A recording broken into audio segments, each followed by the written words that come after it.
Assalamualaikum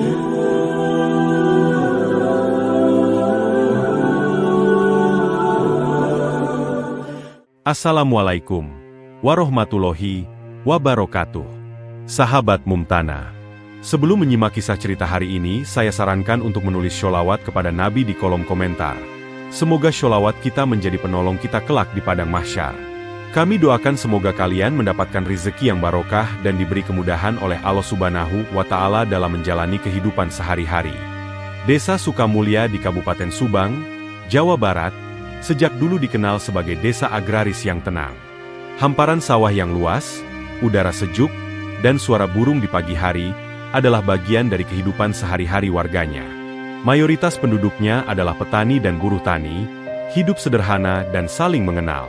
Namun, sejak 2 tahun terakhir, suasana desa berubah. Bukan karena kemajuan yang membanggakan, melainkan oleh keanehan yang mencolok. Rumah kepala desa, Sulastri, yang dulunya rumah panggung sederhana dari kayu, kini menjulang megah menjadi bangunan 3 lantai berdesain Eropa. Dinding marmer, pagar besi tempah, dan kolam renang di halaman belakang membuat warga geleng-geleng kepala. Keheranan warga memuncak saat sebuah helikopter putih mendarat di lapangan bola desa. Tak lama kemudian, 3 mobil Ferrari merah melintas di jalan tanah berlubang yang biasa dilalui traktor sawah. Mobilnya ngalahin pejabat kabupaten. Celetuk seorang warga di warung kopi. Kecurigaan mulai tumbuh. Apalagi mereka tahu, desa ini menerima dana desa sekitar 1,7 miliar rupiah per tahun, yang seharusnya dipakai untuk perbaikan irigasi, jalan desa, dan beasiswa anak-anak dari keluarga kurang mampu. Namun irigasi tetap kering, jalan rusak, dan anak-anak tetap berjalan kaki jauh ke sekolah dengan seragam lusuh. Ketika beberapa warga mulai bertanya, suara mereka dibungkam secara halus dan keras.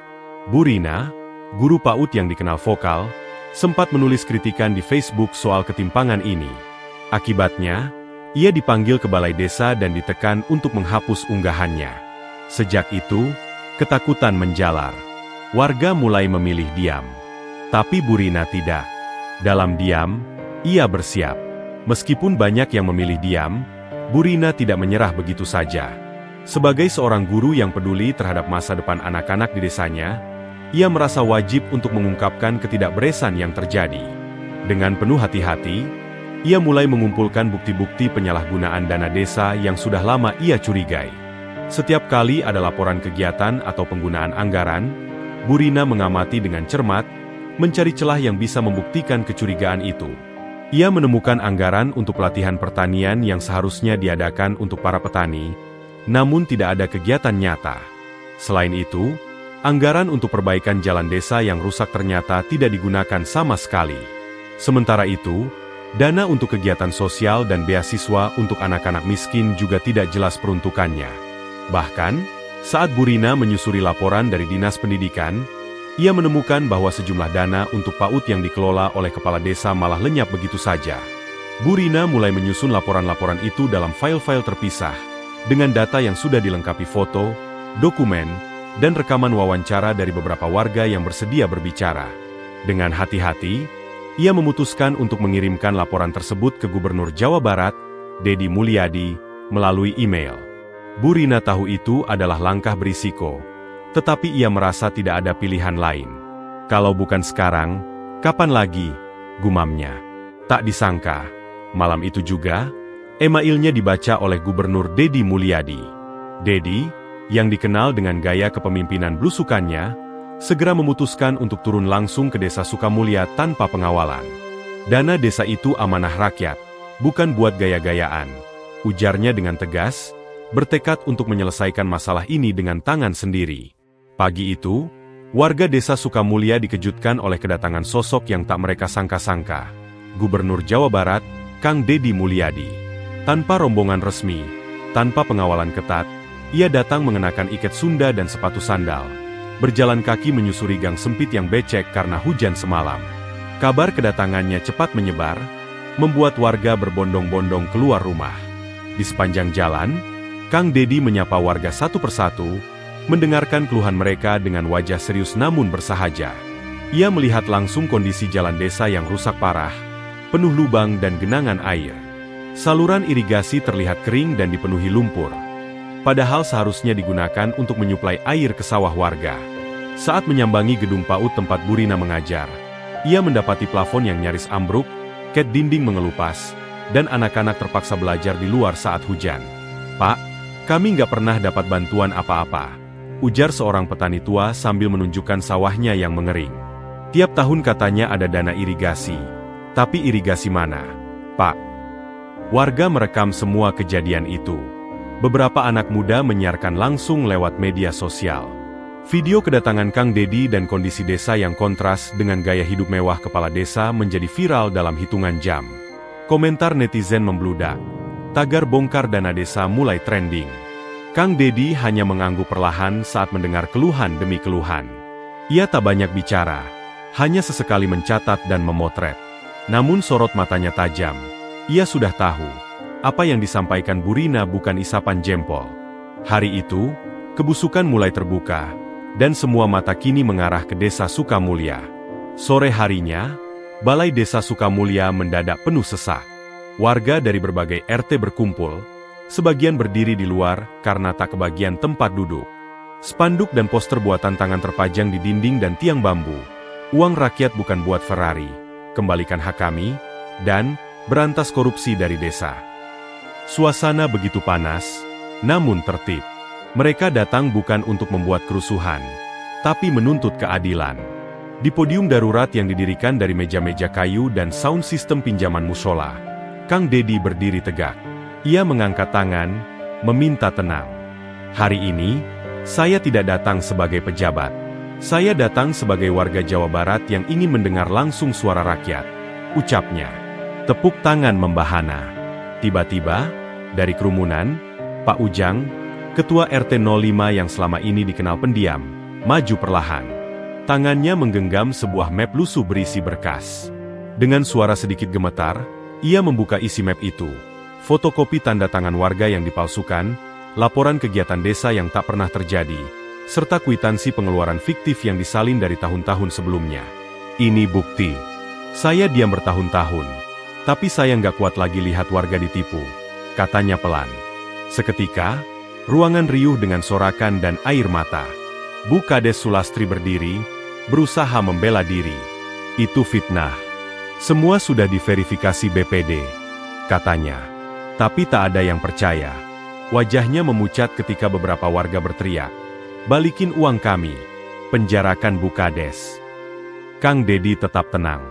Ia mendekati podium, lalu berkata tegas, "Hukum akan bicara." Tapi hari ini, semua kebusukan telah terbuka. Dan kebenaran, seperti air, akan selalu menemukan jalannya. Wajah-wajah warga mencerminkan harapan baru. Untuk pertama kalinya, mereka merasa suara mereka benar-benar didengar. Keesokan paginya, udara di Desa Sukamulya terasa berbeda, tegang dan penuh harap. Sekitar pukul 7 pagi, belasan petugas dari kejaksaan dan kepolisian daerah datang dengan surat resmi penggeledahan.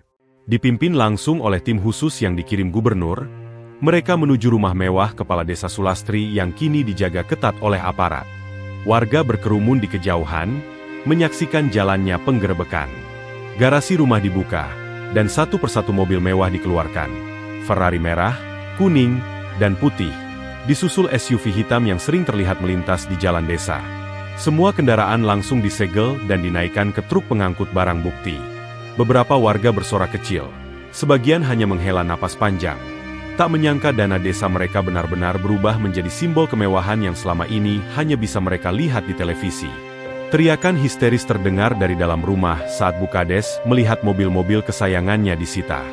Ia jatuh pingsan di garasi, dan segera dilarikan ke rumah sakit terdekat dengan penjagaan ketat. Media mulai berdatangan, kamera dan mikrofon mengarah ke halaman rumah yang kini dipasangi garis polisi. Di ruang rawat inap, Kang Dedi datang diam-diam. Ia duduk di kursi sudut, tak bicara sepatah kata pun. Ketika Sulastri siuman, ia menangis terseduh dan dengan suara pelan berkata, "Saya cuma wayang. Pak, saya ditekan camat dan kontraktor. Mereka ancam saya. Kalau nggak ikut, proyek dicoret." Kang Dedi menatapnya dalam. "Siapa mereka?" tanyanya tegas. Sulastri menyebut satu persatu nama. Camat, 2 kontraktor swasta, dan bahkan seorang anggota Dewan Kabupaten. Semua ada dalam daftar penerima aliran dana. Kang Dedi mengepalkan tangan. Ini bukan kasus satu orang, ujarnya dingin. Ini sindikat. Dan kita akan bongkar semuanya. Pagi yang berkabut di perbukitan utara Subang, menjadi saksi dimulainya babak akhir pengungkapan kasus korupsi dana Desa Sukamulya.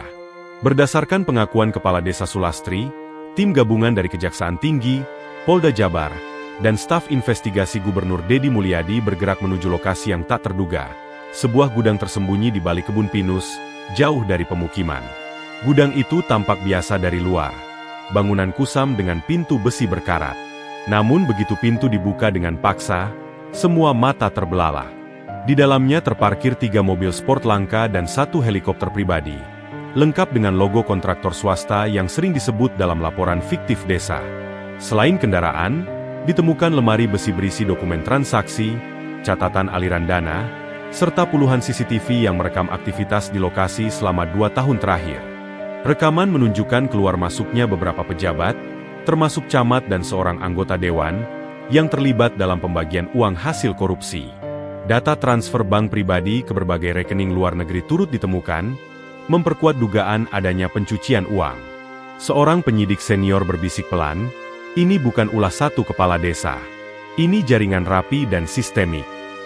Sore itu, di hadapan awak media, Kang Dedi mengumumkan hasil temuan.